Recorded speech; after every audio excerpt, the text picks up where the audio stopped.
Welcome to She Rises Up podcast with Gemma and Lara. We are multi-award winning international coaches, authors and speakers specialized in women's empowerment and conscious leadership for women. Here we want to empower, uplift and elevate you with conscious conversations aimed to unify femininity, business and consciousness.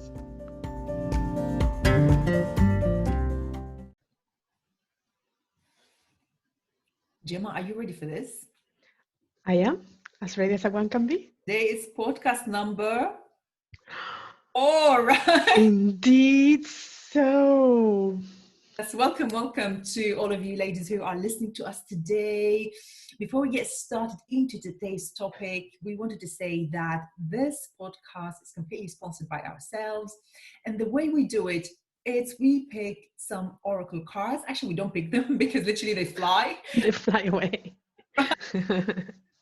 And we take that as a sign that that is the message we need to be focusing on. Yes, they pick us. What happens is that then we start talking about it. It's very intuitive. We trust that whatever is going to be shared with you is going to be absolutely what needs to be shared. And the reason we started doing these podcasts is because Gemma and I were having these very deep conversations that we wanted to share to the world, and we found that doing this podcast was the best way of doing so. So this is it. These are the disclaimers that we need. And we're ready for this. Yes? Shall we get started? Let's do it. So this week we got 2 cards. The first one, it says movement awakens my creative spirit. That's the first one. And the second card is I focus on what is working. On what is working. So movement awakens my creative spirit and I focus on what is working. Gemma, what's the best way of starting? Beautiful. Well, you know what? The first thought that came to my mind when I heard the names of these cards were masculine and feminine energy. It's so related. The movement is so related to the feminine energy that creates worlds, basically. But if we don't have the focus energy, which is more masculine, which is linear, and we put the intention to focus on one thing, maybe we set a structure or decide what is it that you want to create. So it's like putting boundaries to the creativity.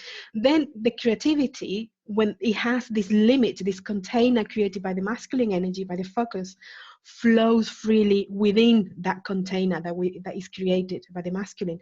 If not, it flows everywhere and maybe it doesn't create anything, and it can even stagnate. That is one of the words that came in one of the cards. So that's why the masculine energy is so needed, to create that container, that structure, that boundary that create limitation. And in a way you feel, but I'm less free. But it's not like that. The feminine energy flows freely within that container without those boundaries, but knowing exactly what to do because the focus is set by the masculine. That's what came to mind, the first thing I heard. Yeah. Those cards that goes beyond the physical movement that is probably intended by the card, but that's what came to mind. Okay, I think the podcast is over. This is it. We summarize 2 minutes. That's it. Thank you very much for your attention. Interesting.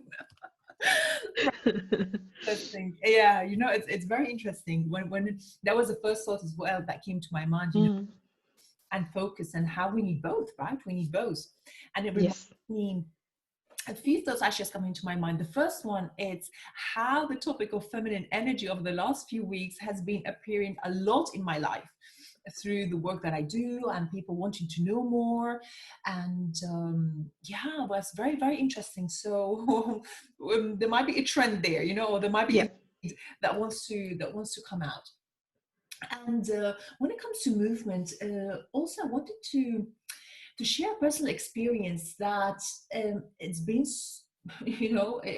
I still don't. I hope that I could express it the best way possible. Now I have a strange relationship with exercise. Right? Yeah, exactly. At least you have a relationship. I don't. Okay, so we know we've been having an in and out, on and off relationship over like what, 30 years or so. Anyway, so the point is going back to one of the questions that I ask myself, and I know that you ask yourself too, that question as a way to tap into our feminine, it's what would bring me joy.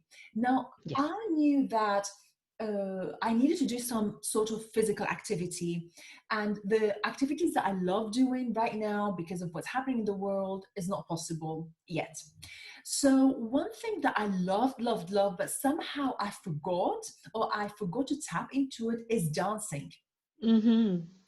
And literally a couple of weeks ago, I started doing some exercise, but all dance, half an hour.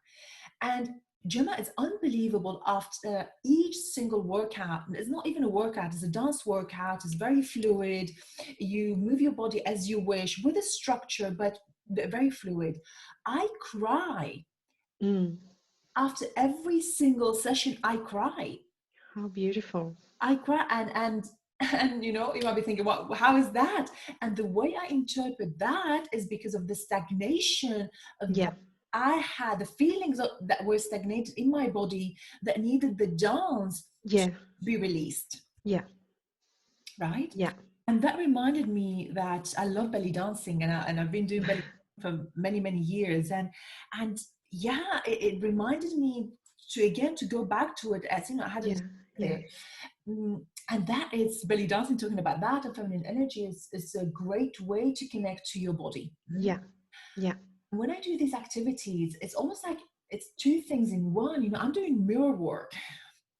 So you're looking at yourself, but not from an ego perspective. You're looking at yourself from a space of loving yourself more. Yeah. You're able to see things that maybe you wouldn't want to see. Yeah.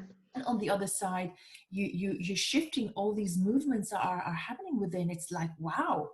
Yeah. Yeah. Yeah. Yeah. That's beautiful, Lara. And that brings to mind, again, talking about masculine and feminine energy, how movement is so feminine, because that's what feminine energy does. She moves. And I say she, it can be a he. It's not the gender per se, but the nature of the energy. She moves, and that's what it does. While the masculine is present. It's present and is boom, like here I am. I'm present, and I'm stillness is masculine, while movement is feminine. And how you can have both. For example, I was remembering something that happened last night when you were talking about dancing. And when we talk about physical movement or exercise, at least to me, the first thing that comes to mind is strenuous exercise, lots of movement with lots of expression with the whole body. But last night I had a huge realization. I was sitting on the sofa with my partner, and it's a very new relationship, but very deep. And he loves music. He sings, and he really feels a song that he loves when he's listening to it. And he was telling me how he was dancing, but he didn't need to move his body a lot. It was like a harmonious dance with the body, with very subtle movements. And he was expressing to me how he was dancing with his whole body, with the face, with the hands, without moving much. And that brought to me a new concept of movement. It's like a movement that comes from within, that you seem still, but you're actually moving. And that opened a whole new door for me, because like I said earlier, I was associating movement with lots of movement. Well, sometimes you can move, like, for example, I'm moving now my hands a little bit to express what I'm saying, and that's movement. And it doesn't need to be too drastic or too dramatic. It can be just harmonious. So from that space of stillness of the masculine, the feminine can move in a gentle way, or it can move in a more passionate way. I don't know. It's just something I learned last night. That movement doesn't imply huge. That needs a separate conversation. Dancing. Dancing without dancing. Dancing without dancing. It's a dance of the soul, right? The dance of the soul. It doesn't need to be rah. Dance of the soul. Interesting, interesting. And what else was coming to my mind? What was coming to my mind is yes, yesterday one of my ladies I supported, one of the senior women that I supported in the past, she posted something so beautiful about our work together. Really, really appreciative of that. And she was very also appreciative of my support and influence. And one of the things is she felt, and it was public, so hence the reason I'm sharing it. It was it's being written in a blog, published in a blog, is that how she felt that she needed to step up in a manly way, right, using that masculine energy, when in reality what she needed also is to connect to her feminine energy. Wow. Mm-hmm. And that huge imbalance that exists, and to the extent that actually she shifted completely her career, and doing what really brings her joy. So it's that, right? Look, I have one of my philosophies, and it's that instead of gender equality, what we need to focus on is on energy equality. And yes. And what we're talking about here is the energy of the feminine, right? Mm-hmm. Now Mm-hmm. we're not saying the bye-bye masculine, and by the way, because Not at all. masculine and feminine are genderless, we're not talking about Mm-hmm. here, we're talking about energy. So let's, we wanted to clarify that there. We it's needed, right? That huge imbalance that exists is very much coming from a corporate background where I spent more than 20 years of my life there, realizing that I was so much, my energy was very much driven by the masculine energy. That was needed. And I'm grateful for the masculine energy within myself that allows me to pursue things. And but on the other side, I had lost so much touch with my feminine. Me, everything was go, go, go, go, go, next, go. Right? That was like, and one of the questions that I get asked a lot through my work is like, what is feminine? And we've already covered that. Of course, this is our perception. I have also a little bit of apprehension to talk too much about this, because I want all the listeners to tap into their body and to tap into their own being, to come up with their own definition of what feminine is. Right? Certainly when you look at stereotypes and you look at on the internet and you look for and you search for what feminine is, oh my god, it's like, anyways, let's leave that to side. That is not, there might be some really, really cool things, by the way, that I found on the internet, but on the contrary, we need to be discerning there. So the best way is to do that. So if you were to ask me how to tap into the feminine, and by the way, I'm going to ask you this question now, so I give you some time to think there.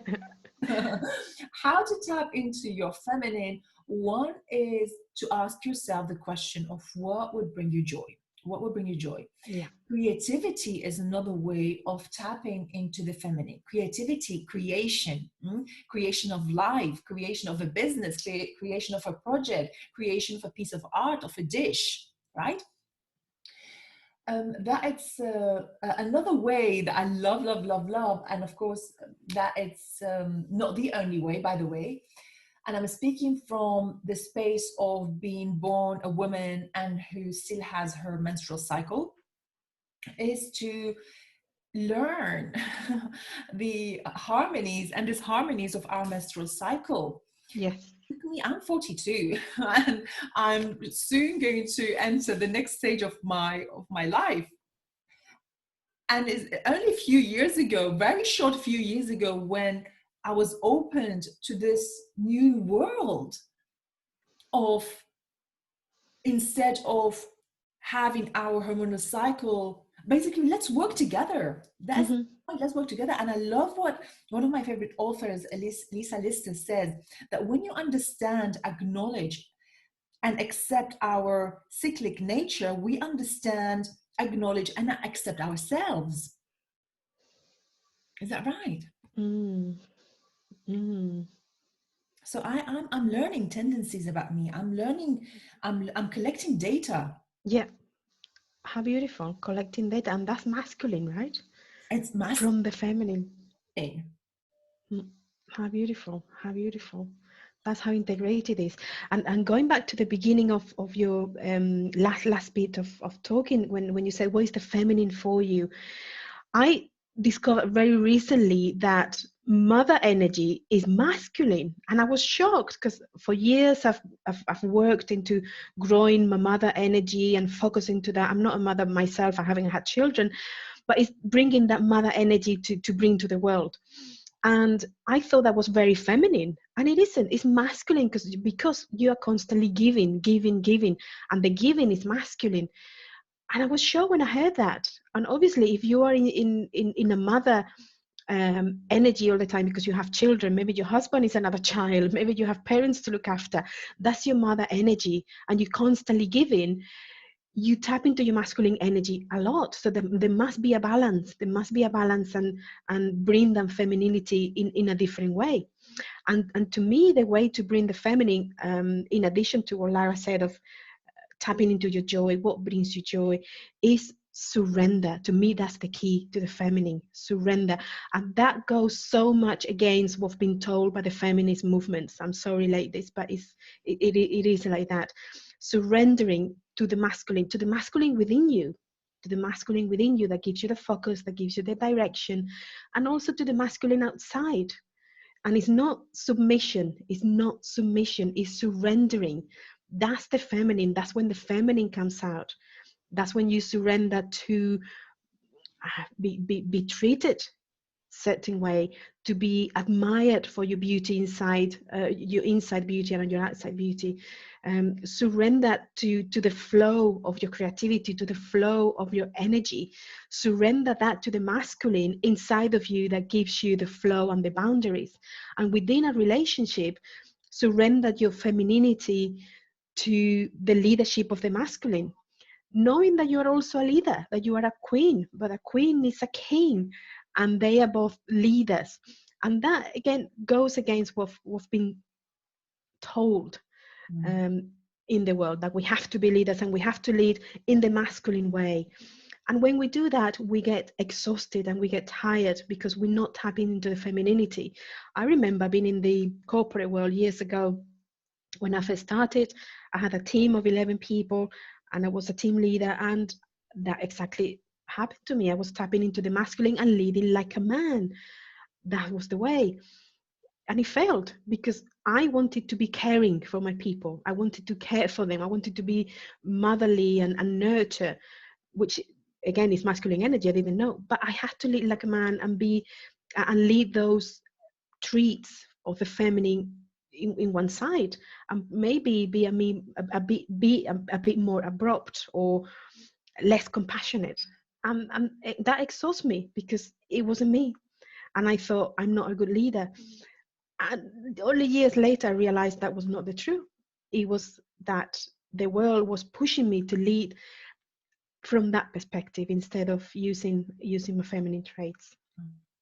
Yeah, and you said, from a compassionate way, from non-compassionate way, and of course, the thought that I thought to, be important to clarify that, again, number one, we're talking about genderless here, and number two is that when people are heavily traumatized, it's going to be showing up a lot, right? So one of healing the masculine, the feminine within us, is to look at the relationship that we've had with either our carers or our parents or key people in our lives from that perspective.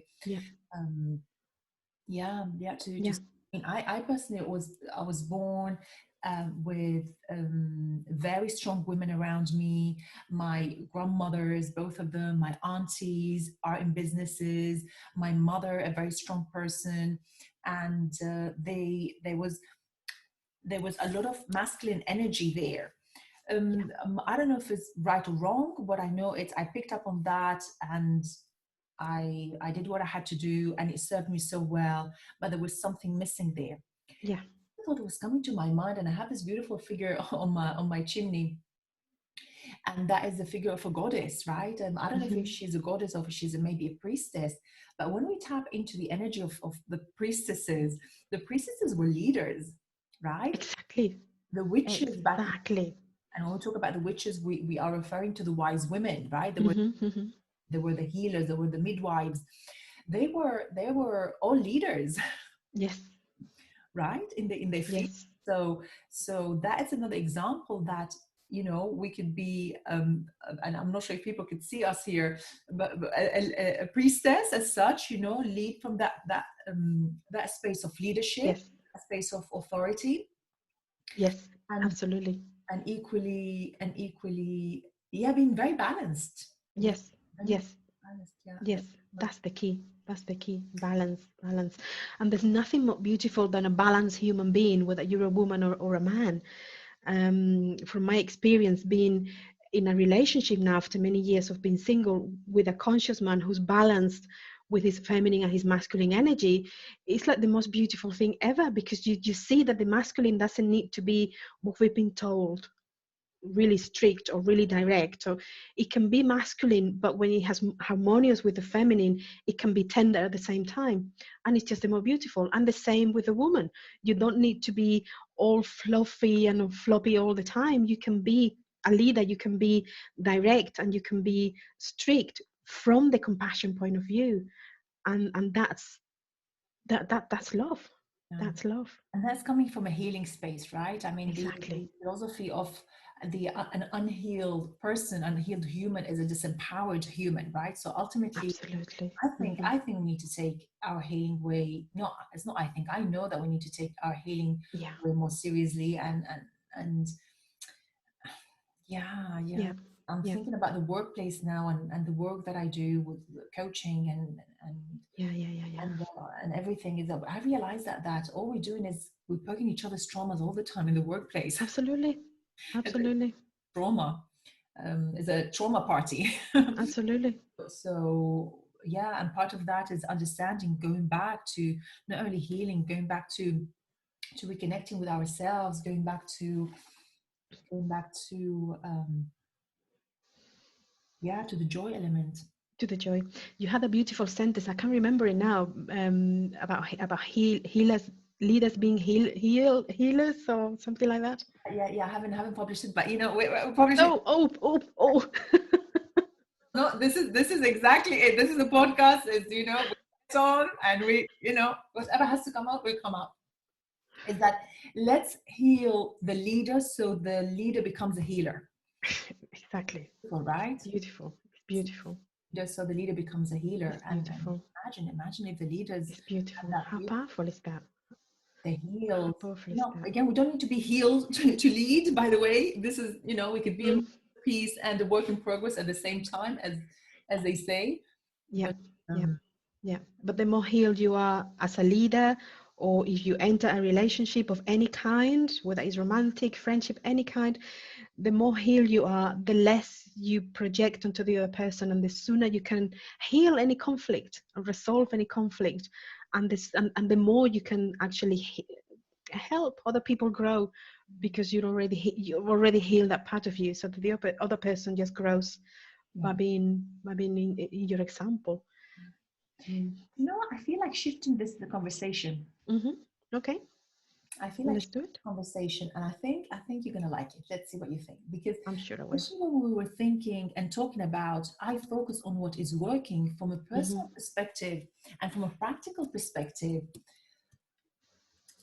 We need to give a few ideas or a few thoughts to the concept of thought. Yes. Because how many times we get into this spiral of negativity, right? We get into okay, and it goes deeper and deeper and deeper and deeper and deeper and deeper.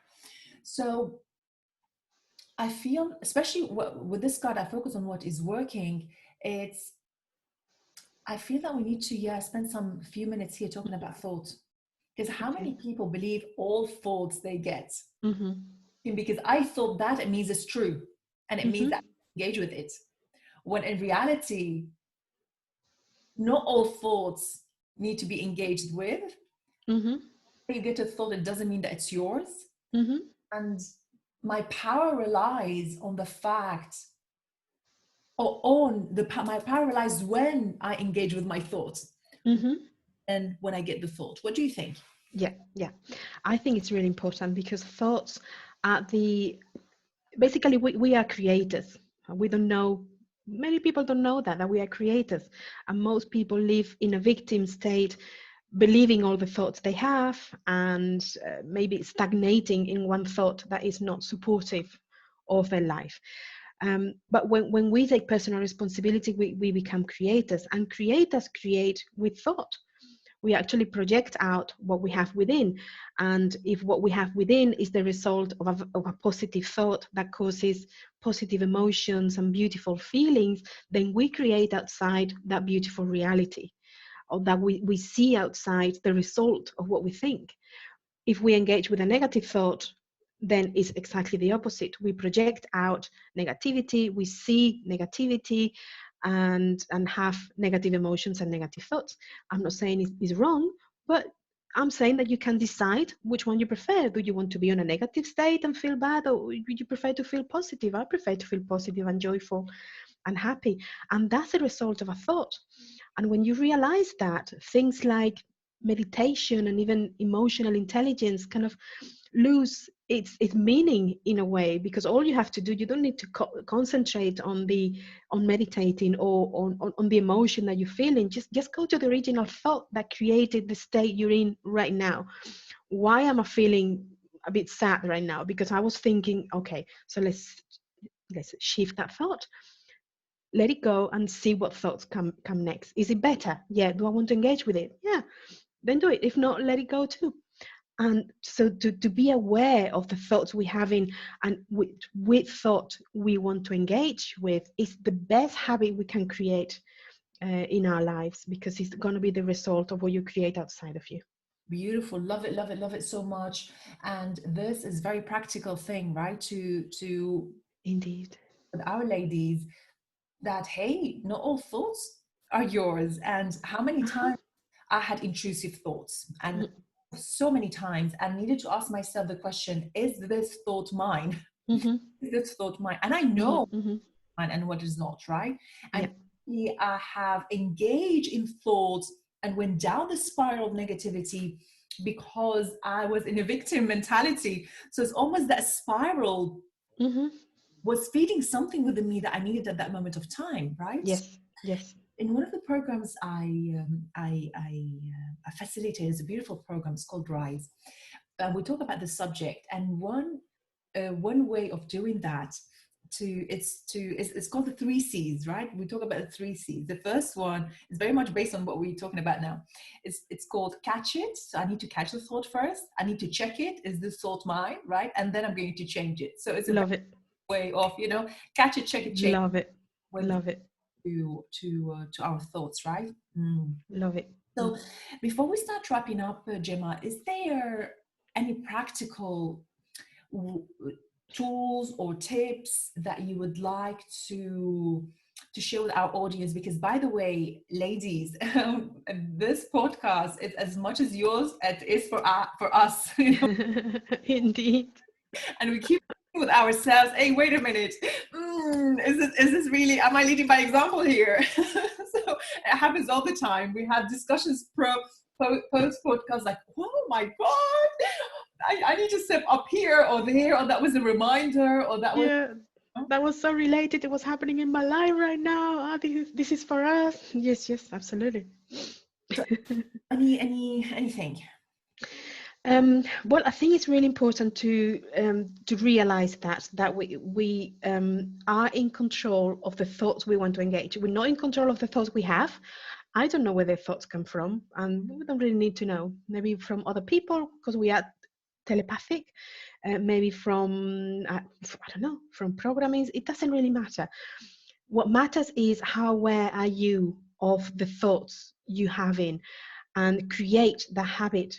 How to create the habit? Just be aware of it. Just be aware of it. Teach yourself to be aware of the thoughts you have in, and choose which ones you're going to engage with. And you can engage with thoughts that makes you a victim, and it's really easy. I mean, it's really easy to engage with a thought that makes you go into the victimhood, and then you start looking for a hero and looking for the bad one and looking for someone to blame, and that needs to shift straight away. instead, if we choose an attitude of continuous growth, continuous learning, then it might be easier to focus on the thoughts that you have, because these thoughts are going to teach you what you are engaging with. What is it there to learn for you? What is there to change? Is it bringing up a fear? Is it bringing up a belief that is obsolete? So it will bring lots of things out for you to be aware, just to be aware of the thought.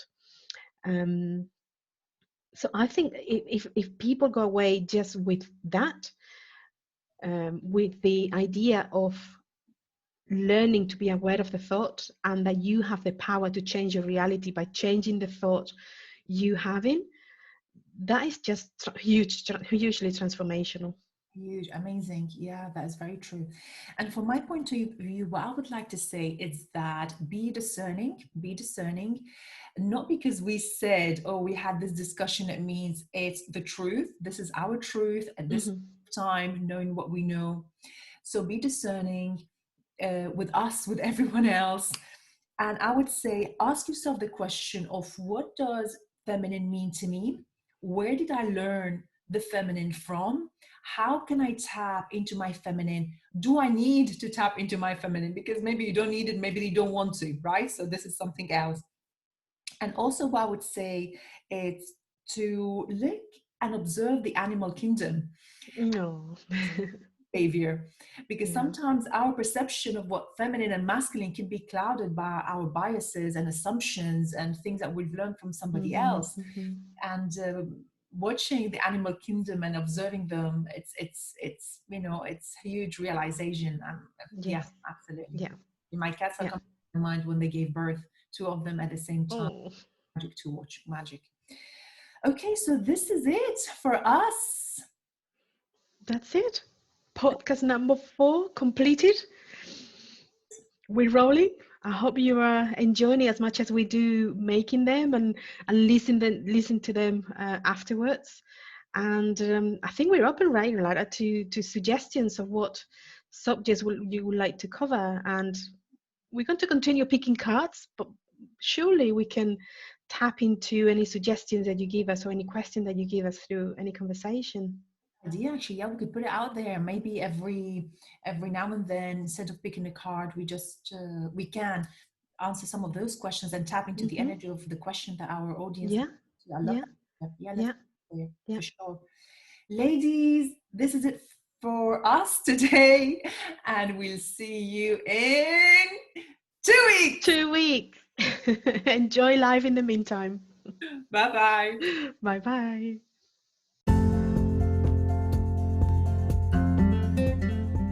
That's all for today, ladies. Thank you so much for joining our conversation, and we truly hope you loved it. If you haven't yet, please do subscribe to our podcast and also share it with other fabulous ladies so they could benefit from it too. If you want to get in touch, you could find us on all major social media platforms. Speak to you very soon.